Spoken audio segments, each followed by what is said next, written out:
Conversations of the Heart, Black Trauma with my brother Lenny. And a lot of people didn't get a chance to see it. So we're going to do it one more time, have some dialogue and have some fun with it. So let me just tap in my brother right here and go from there.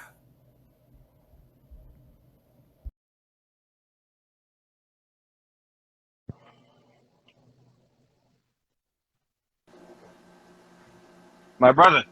What's going on, T? Back one more time. Yeah, let's go. I love it though. Let's go. You know, it kind of worked out. A lot of people just, you know, they hit me as you saw and said, "Hey, listen, they didn't get a chance to see it yesterday, Right. so we're gonna go ahead and give it to them one more time." So for those who don't know, my brother Lenny is an educator. He is a mentor, a father figure to many. He is a leader of men. He's coached men to boys, and he is somebody that I look to for inspiration. He's a brother to me. It's like I always say, he is this generation's Michael Eric Best, and I really mean that. And you know, let's get to it, man. Thank you for doing this again with me. So I appreciate you, man. Of Appreciate you, course. brother. You already know. So you did a video, and it hit me. I think it was a few weeks ago. You did your first video on just black trauma, and it was raw. You were in the Minnesota Vikings jersey. I see what you did there, and it it was raw, and I was like, wow, super super impressed. I felt it from an emotional standpoint, and then you followed up with another video. It was pretty much says from black trauma, creates leaders, right? And then that was very thought provoking. That was very, it was awesome, and it hit home with me too. And I learned a whole lot.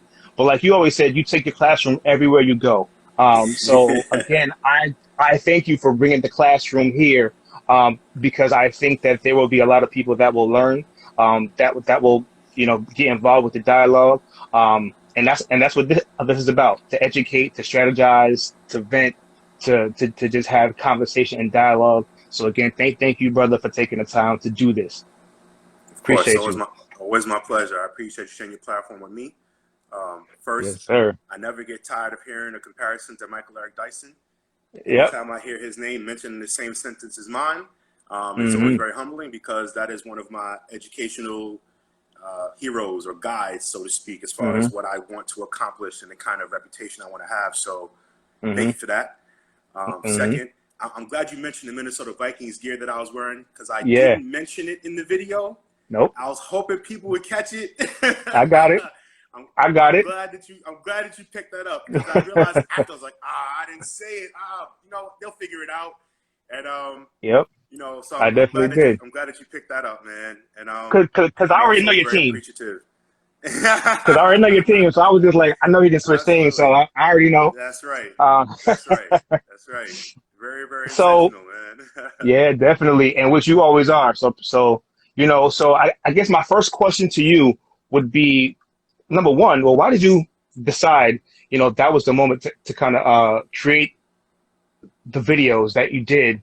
And also, what is your definition of black trauma? Good questions. The first of the two questions was, why did I do that? It started because I realized how many conversations that I was having with a lot of different people, former students that have become my friends, my current friends who Right, were just kind of curious about what my perspective was on certain things or whatever the case right. was. But I Mm-hmm. realized that a majority of the calls, texts, DMs that I was getting was from Mm-hmm. people who looked to me kind of like as that mentor educator, where they Mm-hmm. could come to me with vulnerability and ask Mm-hmm. questions and get honest feedback. And I Right. appreciated the fact that they felt comfortable enough with me to do that.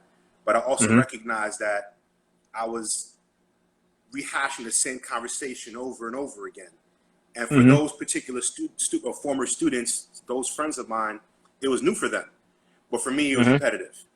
So I Right. realized, like, all right, there might be a need for me to use my platform differently, to just kind Right. of literally think out loud. I think that's how I described my first video, as just me Yes. talking to the camera. I'm by myself. I'm Yep. just talking Mm-hmm. with no audience. The good news is that there's no interruption. So people are kind Mm-hmm. of forced to just listen. So Right. now anyone who has a question from me, hope that Mm-hmm. in a true educator fashion, I try and Mm-hmm. answer your question before you ask it.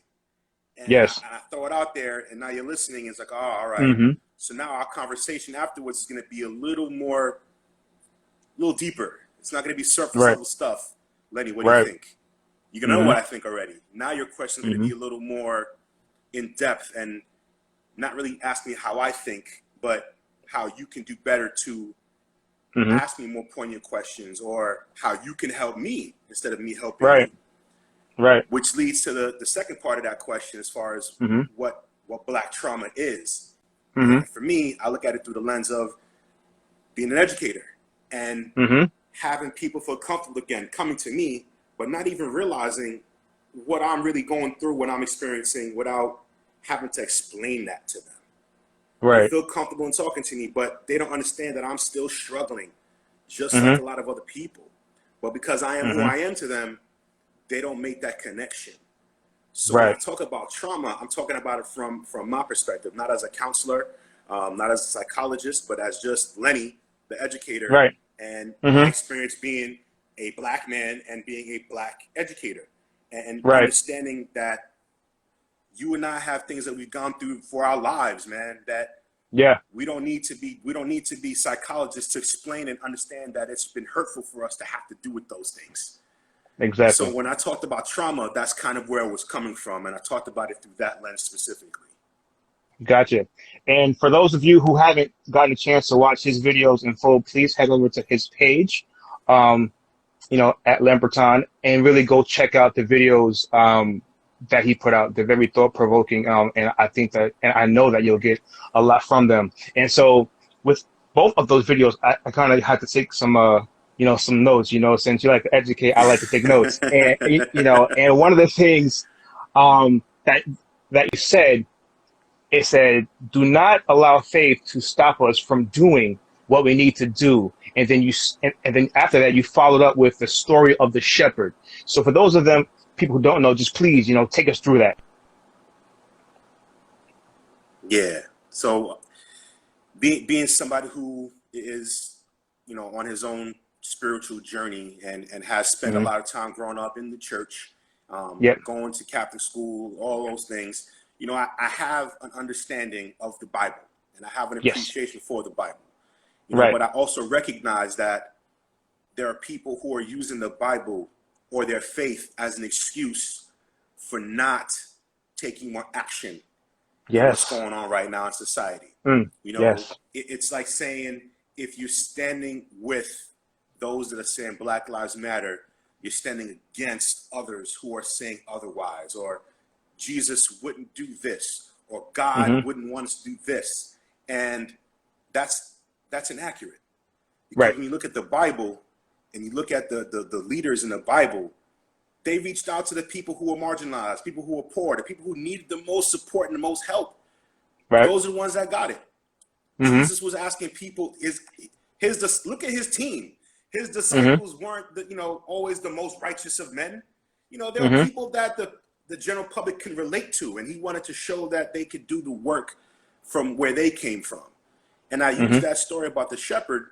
He has a flock of 100 sheep. If he loses one, well, he still has 99. Right. But the shepherd didn't want to lose that one. That one was important to Correct. him. So he Right. went to go find that one. He left the 99 because they were Mm-hmm. good. They were Right. safe.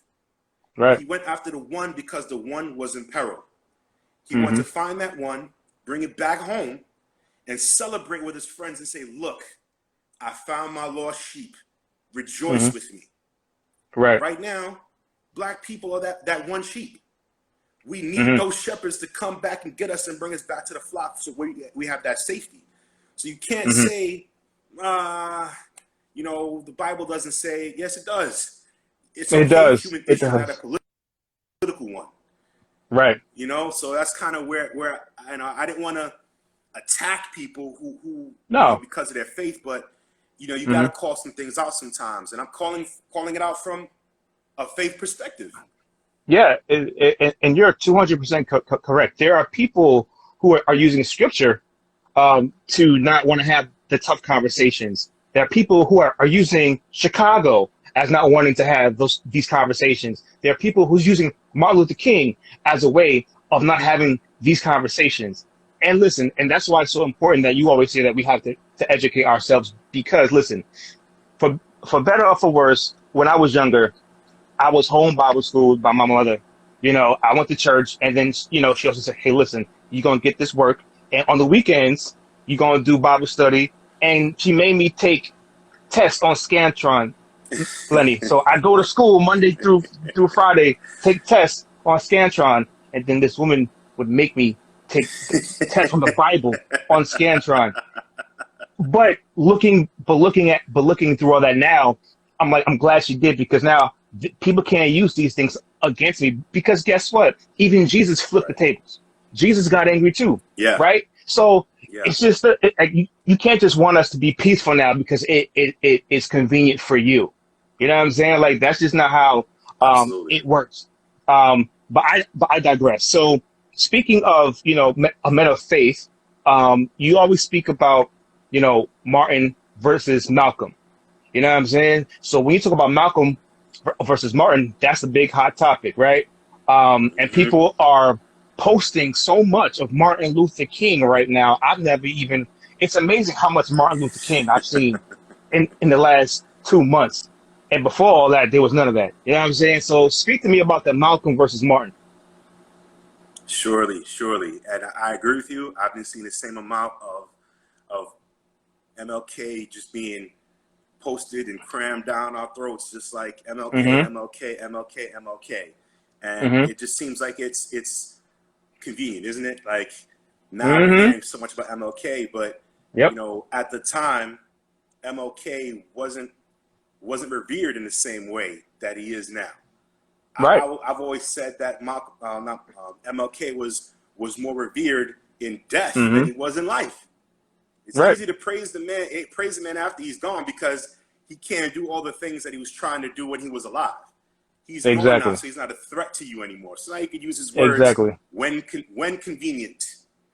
They're going to talk about the peaceful protest, but they're not going to talk about him getting arrested a number of times. They're not going to talk about how he actually agreed with Malcolm X on some things. They're not going to talk about that, because it kind of defeats their narrative they're trying to create for us. Right. So when I talked about Malcolm versus Martin, that versus was very intentional too, because growing up, it seemed like it had to be one or the other. It couldn't be both. And we growing up as Black people missed out on so much, because we were always looking at MLK as the gold standard, and Malcolm X was the radical. He wasn't the revolutionary. He was the radical. He was the anti-MLK. Meanwhile, they're both men of faith. They both were God-fearing men. They both wanted the same thing ideally. Now, their methods of going about it were different. Yes, Malcolm was a little extreme early on, but he changed his position before he died. We know that, but we know that now. We didn't learn that in school.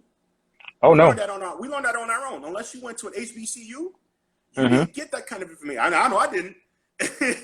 I did not. So I spent a lot of time in school, man, and I did not get that kind of information from school.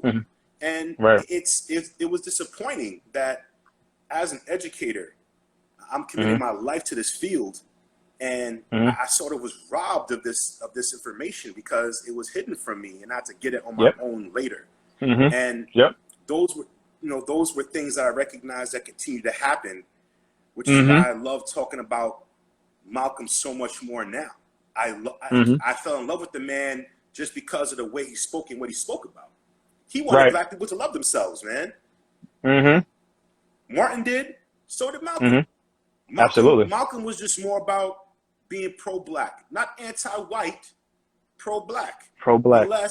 Unless that white continue to oppress you the way he was oppressing you. Exactly. Then it's like, okay, we're going to take a step back, and we're not going to ask you to stop killing us. We're going to make you stop killing us. Right. And that's kind of why I wanted people to recognize that Malcolm has a place in all this stuff. And Martin, he wasn't just so docile and just so peaceful. The people who are using only one side of him are just weaponizing our voices that are going against what they're trying to preach about.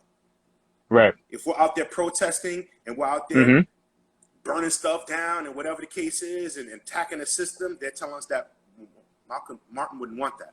Martin wouldn't want that.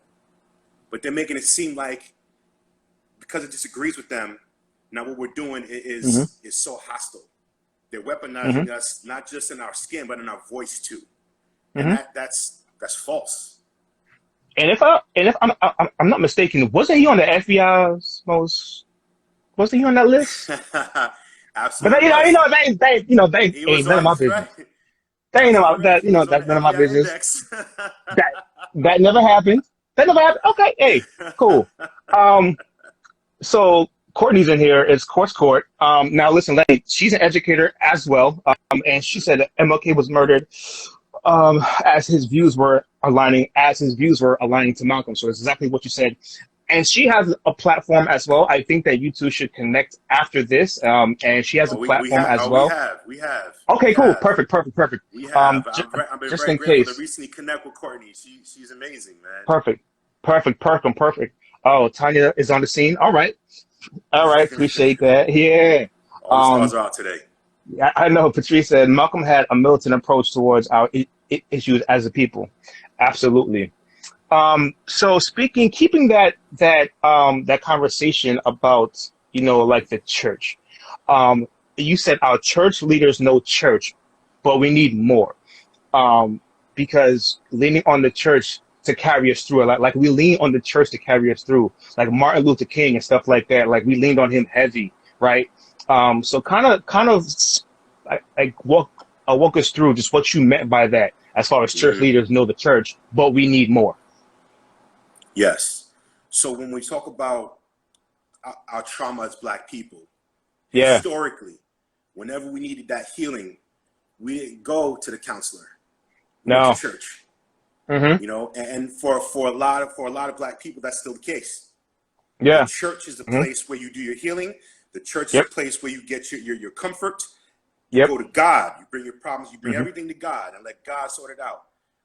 And there's not. God can do what medicine can't sometimes. And that's something that's been ingrained in Black culture for so long, generally speaking. Heavy. So when you think back to all these movements, it wasn't surprising that these church leaders were at the forefront of these issues. Martin, if I never met him, but I really want to say that if he had a choice about where he wanted to be, he'd want to be in church. He wouldn't want to be at the front of a protest, having to organize, having to do all this stuff to get Black people their civil rights. He did it out of necessity. He had to do it because here are all these Black people in pain in his church, and they're begging and praying for answers. And he feels an obligation to have to do that. Same thing with Malcolm and the Nation of Islam. They were doing the same thing. You look at now, it's very similar. Whenever something goes down, we're waiting for Reverend Al Sharpton. We're waiting for Minister Louis Farrakhan to come to the front to be the ones that's leading the charge. Yes, that's starting to change now.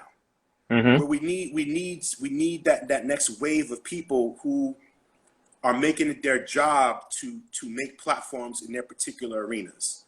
We need people that need to get.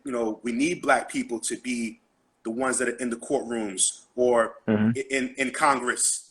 In the Senate, lawmakers, people who have the influence to make that systemic change that's needed to happen. We need more Black people in the classroom to tell the stuff that's not in the textbook.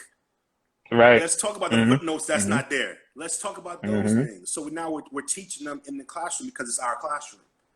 Let's redesign that curriculum so that way it fits in more of the material that was left out for decades and centuries. We need more of that so that way we have the church leaders can support us, but they don't Mm-hmm. have to lead us. We don't Right. have to rely on them.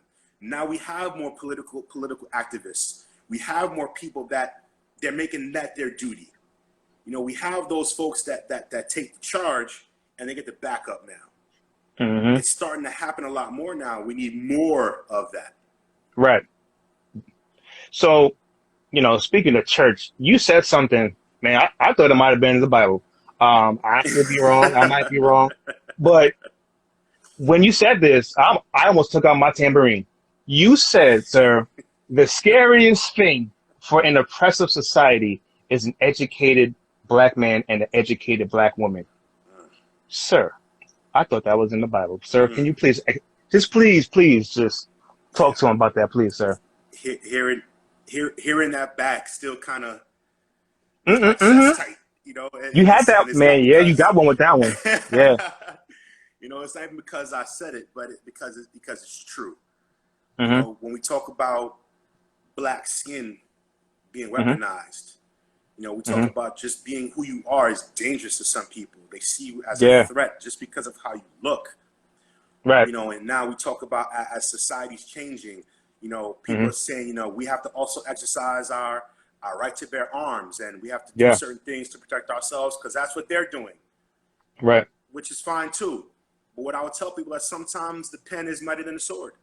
And as we continue to weaponize this, now we start putting things together now.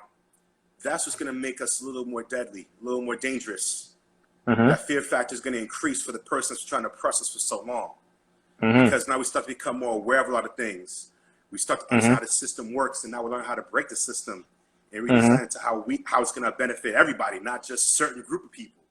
So that's why I say that it's a dangerous thing to have that sort of mentality for a black man or black woman to be educated on top of everything else. Somebody who is think about it. When we as black people were brought to this country, why weren't slaves taught how to read? Why weren't slaves taught how to write? Education was kept from them. That's not by accident, man. Education is sort of like a gun. If it's in the wrong hands, it's dangerous. When it's in the right hands, it could do a whole lot of things. And even just its presence does something. When someone has a gun and they know how to use it, that person doesn't have to pull the trigger for you to be scared and nervous about what's going to happen. That's what we're doing with this right here. That's scary. Absolutely. Patrice said, we also need a structured organization to fight these multiple systematic oppression. Yep, true. It's coming. If there's a time, it is definitely coming now. So with that said, you mentioned a story of the lion and versus the hunter, which I thought was very, very powerful. So for people who haven't heard it yet, let them know. It speaks to those history books we're talking about. Yep. And you know, when we think about, you know, until the lion becomes a historian and learns to read and write, the tale of the hunt will always glorify the hunter. Right. So for black people, we are the lion. White supremacy is the hunter. Right. We haven't been writing the books. We haven't been telling the history. The hunter has. So the hunter is always going to glorify himself in the hunt. Until we start doing what we're starting to do now and starting to repackage everything or to take down things and redesign them. Yes. People are going to continue to learn that slavery was necessary, or you know, we start to see that certain aspects of our history we were told were like Christopher Columbus founded this new world. Yeah. Abraham Lincoln was great, and we're taught to revere him because he freed the slaves. Right. That's what we're taught. But who wrote that story? Who wrote that story? You know, we just celebrated Juneteenth. Yep. And You know, now Juneteenth is starting to gain traction a little more than it used to. You know, Right. for so long, when we grew up in school, right, it was the 16th president of the United States, freed the slaves, Emancipation Mm-hmm. Proclamation, yay, Lincoln. Mm-hmm. And now it's like, Mm-hmm. I'm not going to say bump Lincoln, but Lincoln Mm-hmm. was the president of the Union. Yes. Lincoln did what was necessary for the Union. Mm-hmm. Freeing the slaves benefited the Union. He didn't do it to benefit black people. He didn't Right. say, this is wrong, slavery is wrong, Mm-hmm. these men should be free. He did it Right. to preserve the Union. If he had another way to do it, he might have. Mm-hmm. I can't say that Right. he would, because I don't know the Right. man. Mm-hmm. But I'm led to believe that he might have. He had no Right. choice. Mm-hmm. But we didn't learn that in school. Nope. Because who wrote the We did story? not. We Mm-hmm. didn't write that. Now, Nope. the new history books are going to talk about Juneteenth. Yep. They're going to talk about how it took almost 3 years for word to travel that all slaves were free. 3 Right. years for word to travel. Mm-hmm. So now I understand that people didn't have technology then. Right. However, people were still traveling. People Yep. were still moving about. There was still printed press. Mm-hmm. You think something like slavery would be big enough that people were talking about it? So, Yep. where was that in the footnotes, man? Wasn't in my book. Mm-hmm. I don't know if it was in your book. Wasn't in It was mine. not in my book. Definitely wasn't in mine. You know? So until Definitely we was start not. writing our own books, man, we're the lion. We're not the hunter. Powerful stuff, bro. And then you also talked about the definition of I see you. Which I love that, man. So just explain a little bit about that. I realized that some of our non-black allies were trying to empathize and were trying to let us know, you know, that they hear what we're saying. I see you was a common phrase. I see you. I see you. I see you. I see you. And I know that there are some black people that have expressed taking an exception to that. They felt Yep. like it was a cop-out or a scapegoat or whatever the case was. It was something that was trivial. They kind of just wrote it off. And I kind of saw it a different way. And Right. again, as an educated does, I use books. Mm-hmm. I talked about Ralph Ellison's book, Invisible Man. And it was written in the early 50s, man. And it talked about a black man trying to make it in society, but he was, though he was educated, college educated, though he was proficient at his trade, he was not seen as equal to his white counterparts. They saw him as less than. If they saw him as less than. But most of them did not see him. He was invisible. So when I hear people say, I see you, what they're saying to me is that they recognize me for who I am and what I am. It's not just a simple way to appease me and saying, oh, I see you're struggling, but Right. I see it, but this is not for me. Them saying I see you is telling me that they're recognizing they're not colorblind. They see my skin. They see my personality. They see who I am. They're recognizing me for me. The other side of that is now it can't just be that. Right. There has to be follow-up. But I'm not going to write someone off for saying that they see me.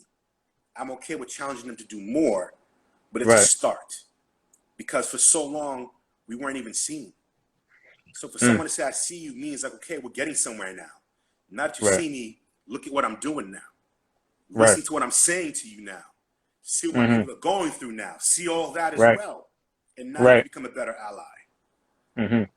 So, and speaking of that, I know this is kind of, it's been a kind of a hot topic. When people weren't, speaking up, you had some, the gentleman from CNN was calling out a whole bunch of celebrities that weren't speaking up.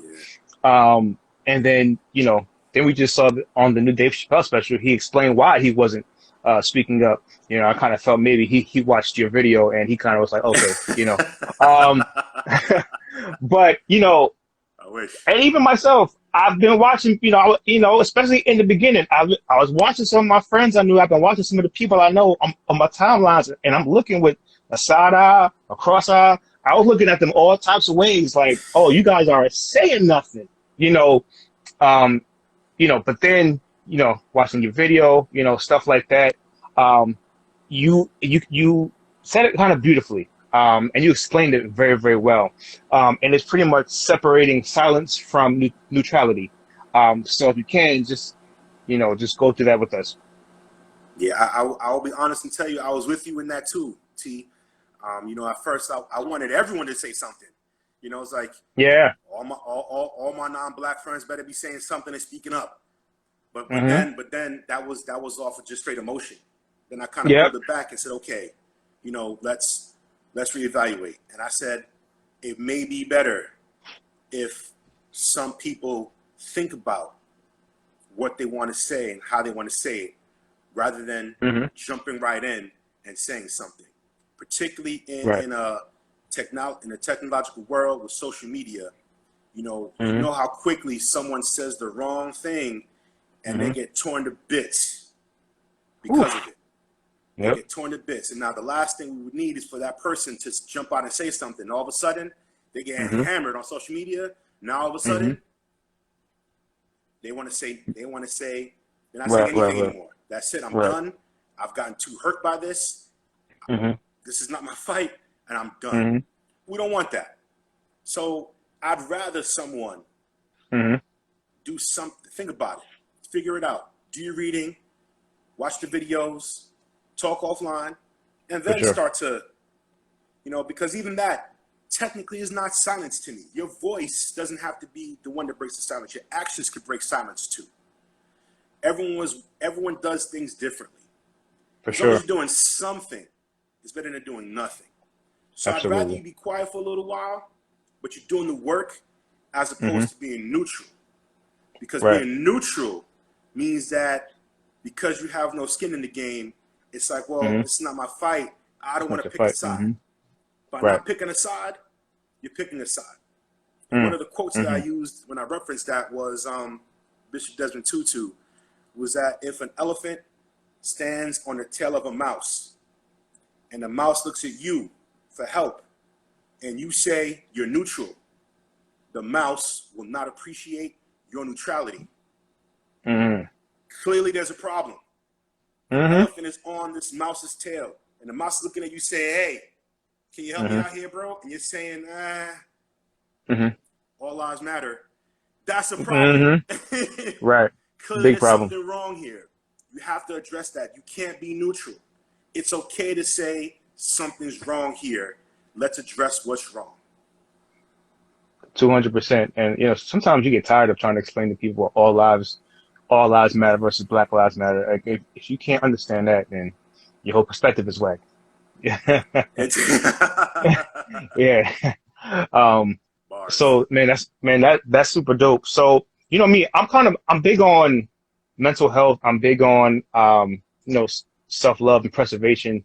And just you being somebody who people always go to, and I have to kind of have the same problems where it's well, not problems, but just the same situations where people always come to you for some type of inspiration, knowledge, mentorship, things like that, right? So, what have you done, um, you know, between COVID, and between all of the civil unrest these last, what are we in, like third or fourth month now, going on of all this Yeah. stuff? Like, what have you been doing to kind of keep yourself, and to preserve your mental health? You used to be in the gym 24/7. I used to see you going down my stories, and then I used to see The Rock going down my stories, all in the gym 24/7. And then now you don't have that. So what do you do? Yeah. Yeah, man. I do miss my gym. Things are opening up slowly, so I'm gonna get myself back in there, man. Hmm. But in the meantime, as far as just protecting my own mental space, Yes. I try to unplug. I try to, as difficult as it is for me to do that. I mean, that Right. for me, that's a Yeah. lot because I Hmm. always want to be in the know. I want information as it comes out. I'm For on sure. Instagram. I'm on Twitter. I'm trying to find out everything as fast as possible, you know, Me too. and I'm reading so much, and I want to make sure that, you know, when somebody calls me, I know what's happening already. It's because I feel like they expect me to know, and I gotta just jump right in. And Yep. you know, part of that adds to the trauma, you know, because you know, the more you're reading, the more you're watching, the more it's just in your head, and it's giving you that discomfort, and it's constantly on your mind and on your heart. It affects my sleep sometimes, and then Yeah. having the conversations on top of that, you know, trying Mm-hmm. to talk people through things, and they Mm-hmm. coming to me, and you know, it's kind of like, you know, you think about like the superhero. You know, I always say, you know, people Yeah. say Superman Mm-hmm. when he's in trouble. You Exactly. know, and Another you're trying superhero. to be, you know, trying to be everybody's Superman. And Yeah. when Mm-hmm. Superman's in trouble, if it's not the Justice League, like Yeah. who's helping Superman? You know, so Exactly. it's just like you can't always be there for everybody at all times. You have to really take Mm-hmm. care of yourself too. So Mm-hmm. a lot of times, man, I would put the phone down. I'm not on Twitter, Instagram, or any other social media, Facebook. I'm not on it for the day. Like I'm done. Mm-hmm. You know, I'll put the phone down. I might answer some texts. I might get back to it later on. You know, and I Mm-hmm. just immerse myself into mindless TV. I'm watching a documentary. I'm doing something fun. I'm taking Mm-hmm. care of what I have to do. So when I go visit my nieces, I could just listen to my nieces babble on about whatever they want to babble about, and not worry Yeah. about what's going on outside in the world for that time I'm with them. I'm not thinking about that next occurrence that's happening. I'll leave the Mm-hmm. phone on the table and let the messages come in, and I'll immerse myself in that because I need that refreshment, because Right. that recharge is so important, because Mm-hmm. you can't keep burning the candle on both ends, you know, and as much as you give, and you know how it is, man, when people Yeah. come, you pour it all out, Pour it all when you out. get that There's back, none left. you Yeah. gotta recharge Mm-hmm. that. You gotta recharge. You gotta recharge. Mm-hmm. So for me, that's something that's easy that I do. Now that I don't have the Mm-hmm. gym, I put the phone down, because when I'm at the gym, you know, it's the same concept. My phone's in my bag, man. For 2 hours Mm-hmm. or 3 hours or whatever time I'm in there, I'm offline. I don't know what's Mm-hmm. going on. It doesn't matter. I'm focused Mm-hmm. on this exercise right now. I'm focused on this rep, Mm-hmm. on this set, on this workout. I'm on the Mm-hmm. treadmill. I'm listening to a Yep. podcast. I'm listening Mm-hmm. to a video. I'm not on social media. I'm still at the gym. I'll get to it later. The problems are still going to be Mm-hmm. there when I get out anyway. Right. So that's something that I really, really try to do, because I need to. Dope. And I feel like, especially with men, a lot of men internalize everything, and they internalize a lot of, there's no real release. Some people do go to the gym, right? But even when they go to the gym, it's still in here, right? And I feel like even you have a lot of people who don't exercise their mental or emotional health, and for me, Right. I do journaling, and I think we have to get away from this whole notion that if a man, journals, that's feminine, or if a man Right. expresses, that he's hurting, that's feminine, and so for me, I think it's very important, that you do unplug too. I think that's huge, even for me, because it's like the social media is a big black hole. So I'll hit one link, and then next thing you know, I'm at the sublink to the sublink to the sublink to the sublink, Yep. and I look up, and an hour and a half is gone of just watching content, and and a lot of that that content is could be trauma. That's trauma in here, and it's trauma in here because it affects your emotions. So a lot of times, I do believe that men really do have to have different forms of expression and a release, and knowing when to unplug too, as well as the physical training. So Right. so thank you for that, man. I really do appreciate that. Of Um, course. so let me see. We got a comment here from Patrice. What does she say? Oh, if all lives matter, you should be mad if a black life is taken. It's a life. I mean, Correct. I mean that's 100% facts. Court Ding, ding, said. ding. Yep. Court said unplugging is needed to breathe. Constant information will cause an overload. I mean, that's exactly what we've been talking about. Um, so another thing I know that you did say is says you cannot afford to be ignorant, or it can cost you your life. Hmm, that's a mouthful right there. Yeah, So let's, yeah, talk yeah. to me about that, brother. Talking about just being black in this country and Mm-hmm. not being able to afford to have a lack of information and lack of knowledge. You Mm-hmm. know, when I watched one of your previous episodes with Sensei Mm-hmm. Mark, Yes. speaking of like, a balance of good physical and mental health, Yes. Mm-hmm. that's a great example of that. It is. The way Absolutely. he uses his gym and his exercise as both physical and mental is like a textbook way to go about it. Um, but 100%. um, but even in that, he talked about how his parents tried to shelter him in a way from Mm-hmm. some of the racism and some of the other things that are going on in this world that they didn't want to expose him to. And Right. he still learned it, and he still learned it the hard way. He learned it at Mm-hmm. a young age.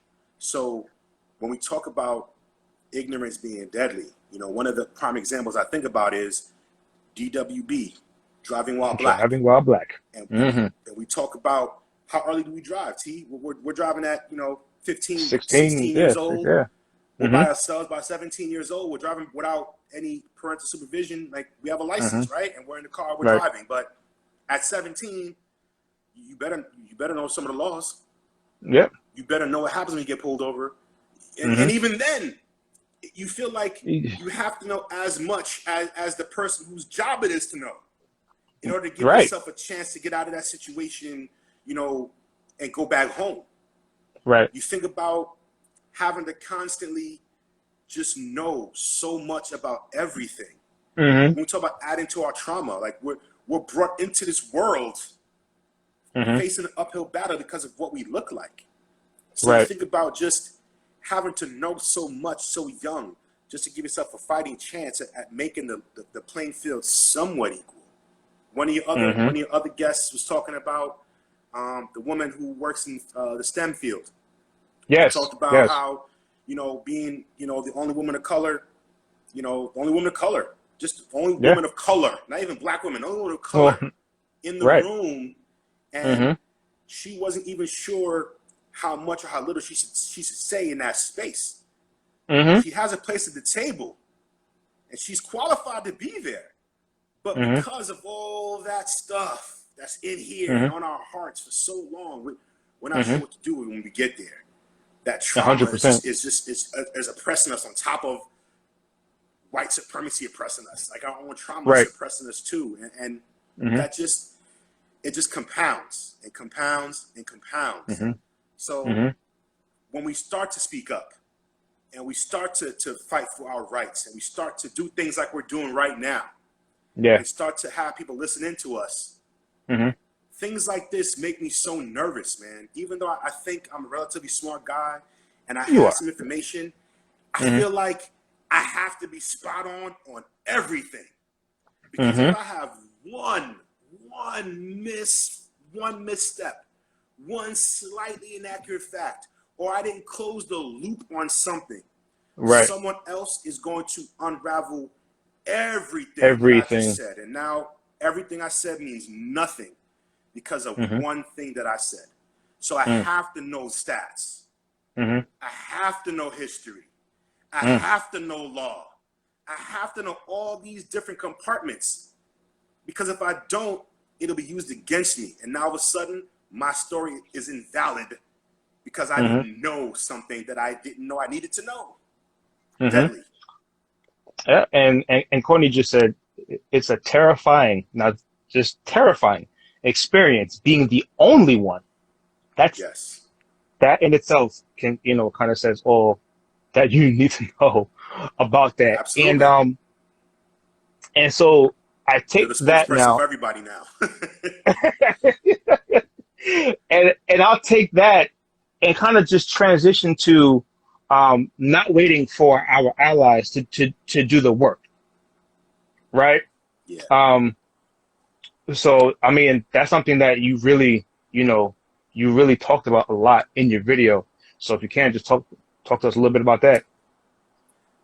Allyship is great, and Mm-hmm. it's fantastic to see people who are non-black stepping into this fight and getting involved. Mm-hmm. But Yeah. it shouldn't be just us waiting for them to do the work for us. It's still important that we continue to educate ourselves and do the job, because no Right. one is more invested in the work than we are, or we should be, so to Right. speak. Those are the things that we have to talk. We have to focus on when we talk about breaking down the system and restructuring the system. Our allies are going to be the ones that are going to help to dissemble that, because they're in a position to do that and we're not. We can still Right. get it done. It'll just take a lot longer for us to do it, but we still need to Right. make sure that we're applying that pressure. We're showing that we're ready to do the work. We are doing the work. And then when the allies come, it's like, all right, you're here now. Here's how you can help us, as opposed to saying, help us. Very Right. different. Very Very different. different. One of my friends said, it's like an ally is a co-conspirator. They should be in line with us when we're doing what we're doing. Right. Perfect. I think you have a question, Lynn. Somebody said, trying to get it here. It says, Lynn, is that internal pressure felt you discussed something that can be addressed in the situation, or is it the system that needs to change? How do you work around that internal struggle you mentioned? I think it's a little bit of both. That's my man, John. What's up, John? So the question, is it internalized or is it a system? I think it's both. Both. For me, I think it's both. Mm-hmm. Because I think that, yes, there is a system in place, but I know for me personally, I do put pressure on myself to try and fix things where and how I can. And sometimes I'm not the person that can do that or should do that, but I feel like I should be that person. It's kind of like going back to that superhero complex where it's like, Yeah. I'm in a position and I have to be able to fix this. So maybe that's unfair of me to do that. And I know that I shouldn't do that sometimes, but sometimes I do. I recognize that there is a bigger system that I'm fighting. Right. But maybe I feel like I'm one of those, I have this debate sometimes with people where it's like one person can change the world. And I really feel like one person can change the world. And some people are like, yeah, but it's not just one person. Well, is there a right or wrong answer to that question? I'll always debate that one person can change the world, even if it's just in a small, but maybe slightly unnoticeable way. It's like that match. If you tell a match you can't change the world, but what happens when he sets the forest on fire? And maybe I'm that match. I just needed to be struck, and now I'm starting to burn a little bit, and now all of a sudden I start to pick up some steam.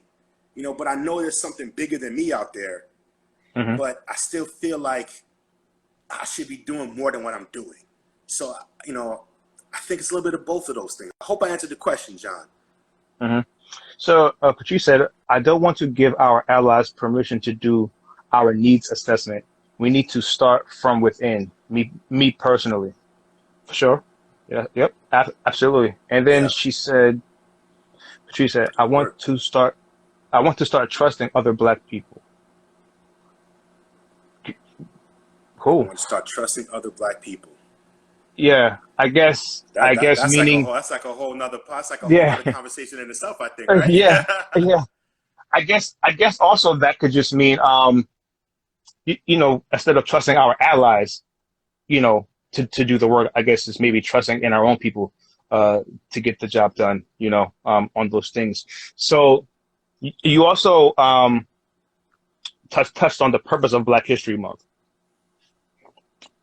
so yeah, we got a little bit more time. So yeah, so let's get in on that. Let's get on that. Black History Month. People would always say, man, Black History Month is the shortest month of the year. February is so short. Oh, Black History Month. But if Black History Month was celebrated as it should be celebrated, right, we're learning Black history all year. Right. Because Black history is also American history, right? We learn American history all year. Why is it only during February that we learn about historically Black figures? We learn about all these different types of, who invented this and who created that, or who started this. The intention of Black History Month was for Black people to do Mm-hmm. their learning Right. 11 months out of the year. Mm-hmm. And in that 12th month of February, it's look at what I've learned in the past 11 months. Mm-hmm. It's not just cramming in a Mm-hmm. history of people into 28 and sometimes 29 days. That's not enough. Mm-hmm. Right. It should be a part of the system, the curriculum throughout the year, Mm-hmm. not just in February. But again, Right. who's writing that? Who's writing the curriculum? Who's writing the Yep. history books? Who's doing all Right. that stuff? We're not the ones Mm-hmm. that's in place to do that on a wide scale yet. It's happening now, but it's not Mm-hmm. widespread yet. It's going to take a little time for that shift to come, but Mm-hmm. it shouldn't be just we're learning about things in February, or when we have a holiday come up, it's like, oh, okay, well, he did something great, fantastic. No, it should be more than that. Mm-hmm. Right. Cool. So somebody said, "Oh, I learned more about Juneteenth in the past week than I have in my whole life." And Len, you touched on that so well that you're saying what other history is being looked. Yeah, so that's perfect. So with that said, I feel like the stuff that we're doing is very important. Things like this. It's like I said, I created this platform to talk about various different things. You being an educator, I knew I had to have you come on and do this live with me because I think it's very important that we share stories, share knowledge, educate, strategize, vent. I mean, all that is what I want out of this platform. And so I just wanted to say thank you again. And, for the people who don't know, 5 years ago, I started this journey of speaking and coaching and things like that. And Lenny was the first one to give me my first speaking engagement at a university. And from there, I've been able to do a lot more different things throughout that. So for that, I've said thank you, but I'm gonna say it again. Thank you, sir. Oh, it's my pleasure, And I man. That's what it's about, man. Yeah, and I've been doing all that I can to pay it forward to helping out and giving people the same opportunity. Um, so you are somebody that I definitely admire. I look up to. Thank you for bringing your classroom here. Um, and A um, pleasure. and listen, man, we gotta take time to honor each other as Black men. I think that's super important. And listen, the one thing that I want to do is say to you is to keep doing what you're doing. Keep putting out those videos. I just want to encourage you to keep putting out those videos because they're super important for everybody to see. You know what I'm saying? We're living in different times. The classroom might look different going forward. I don't know. You would know. But Yeah, this is needed absolutely. because this is where the youth is at. The youth is online. The youth is on Instagram, right? So Something in the I education field is meet them right, where they are. Meet right. them where they are. And that's something that I just want to encourage you to continue to do. And whoever I can point you to, I absolutely will. As always, you know. And if there's any type of advice that you want to give to people out there, or any tools, books that you recommend, the floor is yours to do that now. Absolutely. One of the mantras of one of my mentors before he passed was dare to be great. Hmm. And whenever he would say that, it stemmed. He was a history guy, and Hmm. that came from Teddy Roosevelt's Man in the Arena, Hmm. talking about those who dare to step in the arena with dust on their face and try and all that stuff. Like, I can't remember exactly how it goes, but you look up the Hmm. Men in the Arena, you'll read it for yourself. Um, Hmm. Talking about being great. It's not just showing up and being great. To go Hmm. above average, to go above and beyond, requires some Hmm. sort of an audacity, so to speak. Like Right. when you dare to do something, it's you have some gall, some gumption to try and Right. go beyond what is the norm. So Hmm. I would always tell a lot of my students and a lot of my friends to dare to be great. Whatever field Hmm. you're going into, whatever you're getting into, try to be the best at whatever it is you're trying to do, and do so unapologetically. And Hmm. even now we hear about people being unapologetically Black. Hmm. Just think about that concept of first having to be unapologetic. Like, what is there Right. to apologize for? Mm-hmm. Be who you are, because that's who you are. As long as you're a good person and you're trying to do the best that you can, that should be good enough. For sure. It shouldn't matter that it happens to be in blackness as well. That's part of Mm-hmm. who you are.